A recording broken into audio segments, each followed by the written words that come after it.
सीटल नाम के शहर में जोनाथन नाम का एक आदमी रहता था जिसे लिखने का बहुत ज्यादा शौक था। वो हमेशा ही किसी न किसी टॉपिक पर बस लिखते रहने की कोशिश करता रहता था। उसका एक सपना था कि वो एक बेस्ट सेलिंग ऑथर बने और अपनी बुक पब्लिश करे, लेकिन उसका ये डिजायर उसकी रियलिटी से बिल्कुल अलग था। वो एक न्यूज़पेपर कंपनी में आर्टिकल्स लिखता था और जॉब के बाद जब भी वो घर आता वो अपनी बुक पर काम करने लगता। एंड ऐसे ही करते करते उसने खुद से 2 बुक्स लिख डाली, जिसे कंप्लीट करके वो बहुत ज्यादा एक्साइटेड हो गया। पर जब वो अपनी उन बुक्स को पब्लिश कराने के लिए गया तो पब्लिशर को उनकी ये बुक्स कोई खास पसंद नहीं आई, जिसके बाद उसने उन बुक्स को पब्लिश करने से साफ मना कर दिया। ना इतने महीनों तक मेहनत करने के बाद भी जब उसको ये झटका लगा तो इससे वो बहुत ज्यादा फ्रस्ट्रेशन में आ गया। फिर कुछ टाइम बाद उसने उन बुक्स में चेंजेस करके दोबारा से पब्लिश करने के लिए अप्लाई किया, लेकिन इस बार भी उनकी बुक्स रिजेक्ट कर दी गई। इस दूसरे बड़े रिजेक्शन के बाद अब उनका माइंड बिल्कुल फ्रीज हो चुका था। उन्हें लग रहा था कि वो इस सपने को अब कभी पूरा नहीं कर पाएंगे, और इसी टेंशन के चक्कर में उन्होंने ड्रिंक करना शुरू कर दिया। कुछ टाइम तक तो उन्होंने अपने आप को संभाले रखा, पर धीरे धीरे वो इन सब के एडिक्ट हो चुके थे। अब ना तो वो अपनी जॉब करते थे और ना ही कोई बुक्स लिखने का काम। वो दिन भर बस ड्रिंक करते रहते और अपने दिन गुजारते रहते। इस तरह से उन्होंने अपनी लाइफ को बहुत ही ज्यादा बेकार बना लिया था।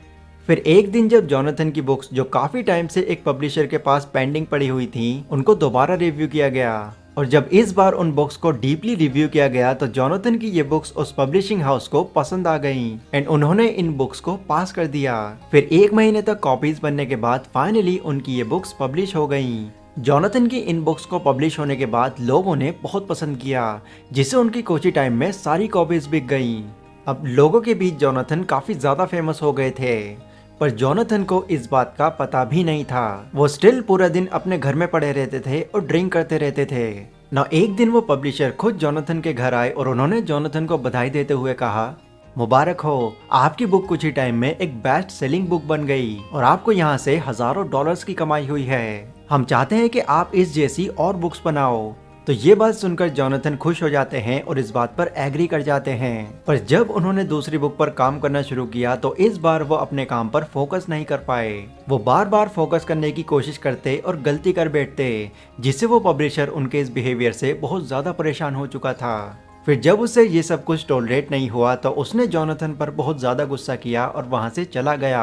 बट ये चीज जोनाथन को बहुत ज्यादा बुरी लग गई और वो अपनी आंखों के सामने अपने सपने के टूट जाने का सदमा बर्दाश्त नहीं कर पाए, जिससे इस सदमे की वजह से उन्होंने अपनी जान गंवा दी। जोनाथन की ये स्टोरी आपको ये बताती है कि कैसे कोई भी इंसान अपनी लाइफ को अपने ही हाथों डिस्ट्रॉय कर लेता है और उसको इस बात का एहसास भी नहीं होता। पर फिर उम्र निकल जाने के बाद जब वो अपनी लाइफ को पीछे मुड़कर देखता है तो उसके पास सिवाय उसको गिल्ट और पछतावे के और कुछ नहीं दिखता, क्योंकि तब तक वो अपनी लाइफ में इतनी आगे आ चुका होता है जहां इस गलती को दोबारा सुधार पाना इम्पॉसिबल होता है। ये सब बातें मैं आपको इसलिए बता रहा हूँ क्योंकि हो सकता है आप भी अभी अपनी लाइफ में कुछ ऐसा ही कर रहे हो जिससे आपका फ्यूचर डिस्ट्रॉय हो रहा है और आपको इस बात का पता भी नहीं चल रहा।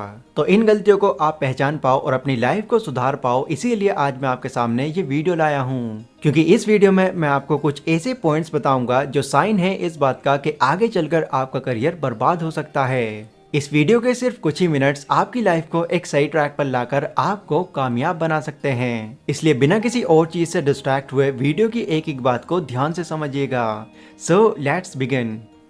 Number 1, blaming others and making excuses. लोगों के फेलियर का या अनसक्सेसफुल रहने का सबसे बड़ा रीजन ये है कि वो अपनी लाइफ की जिम्मेदारी खुद नहीं लेते, बजाय इसके वो अपनी लाइफ के हर अच्छे बुरे फेस के लिए दूसरों को ब्लेम करते हैं। कभी वो गवर्नमेंट को जिम्मेदार ठहराते हैं, कभी सोसाइटी को, कभी जॉब को, इवन कभी कभी तो अपनी फैमिली को भी। जबकि ये थॉट प्रोसेस किसी की भी बन जाना एक बहुत ही गलत साइन है, क्योंकि इस तरह से सोचने पर लोग खुद को हमेशा एक सेफ जोन में डाल देते हैं और दूसरों को कोसते रहते हैं और कहते हैं कि अगर ये ना हुआ होता तो मैं कामयाब हो जाता।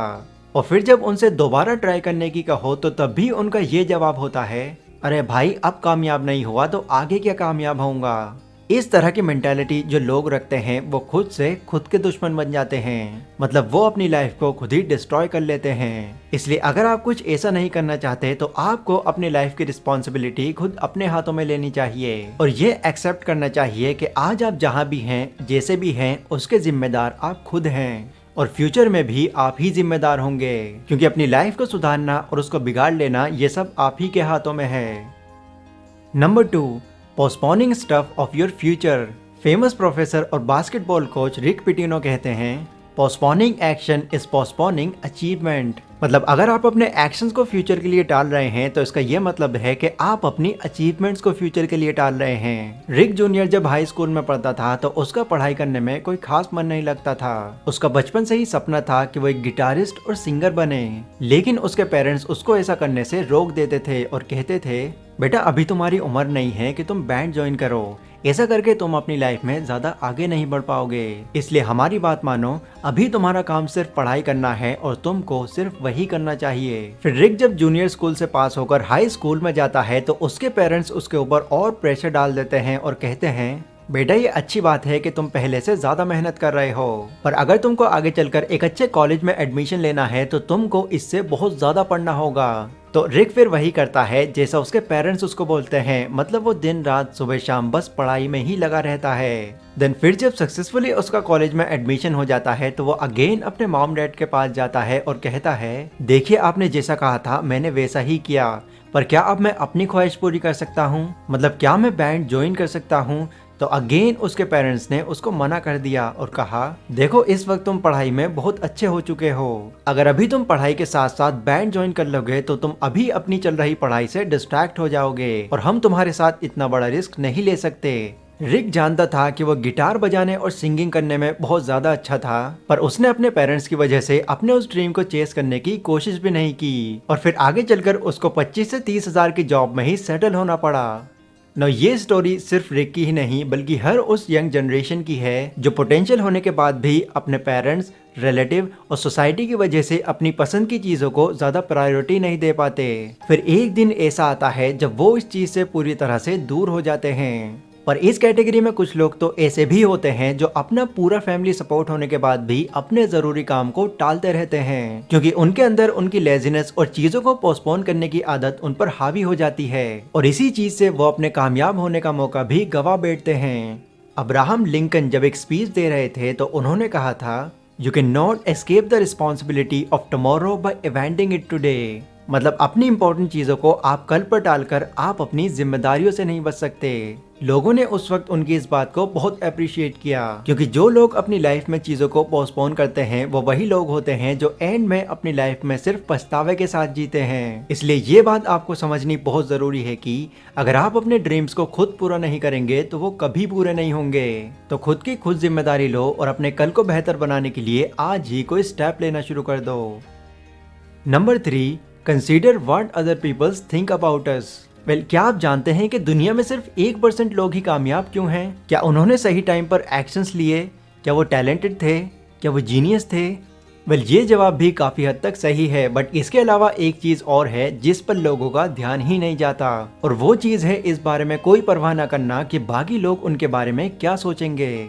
ऐसा नहीं है कि जो लोग कामयाब नहीं हो पाते उनके पास कोई स्किल्स नहीं होती या फिर वो कुछ नहीं कर सकते, बल्कि बहुत सारे ऐसे लोग हैं जो किसी न किसी फील्ड के मास्टर होते हैं, पर लोग क्या कहेंगे, वो क्या सोचेंगे, इस बारे में सोचकर वो अपने स्किल्स और काबिलियत को कभी आगे नहीं ला पाते, और ये चीज कहीं ना कहीं उनका पूरा करियर डिस्ट्रॉय कर देती है। हमारे पड़ोस और रिश्तेदारी में आज भी बहुत सारे लोग ऐसे हैं जो किसी का भला नहीं देखना चाहते, और जब भी कोई कुछ यूनिक करता है और उनको दिखाई दे जाता है तो वो फौरन टोक देते हैं, जिससे ऑब्वियसली आपका सारा मोटिवेशन वहीं खत्म हो जाता है। एल्बर्ट आइंस्टाइन जब अपनी चाइल्डहुड एज में थे तो उनको स्कूल से ये कहकर निकाल दिया गया कि ये बच्चा पढ़ाई नहीं कर सकता क्योंकि ये एक बहुत बड़ा बेवकूफ है। पर एल्बर्ट आइंस्टाइन ने उन लोगों की इस बात को ज्यादा सीरियसली नहीं लिया और आगे चलकर उन्होंने वही किया जो उनको अच्छा लगता था, जिससे उन्होंने पूरी दुनिया में अपनी अलग पहचान बनाई।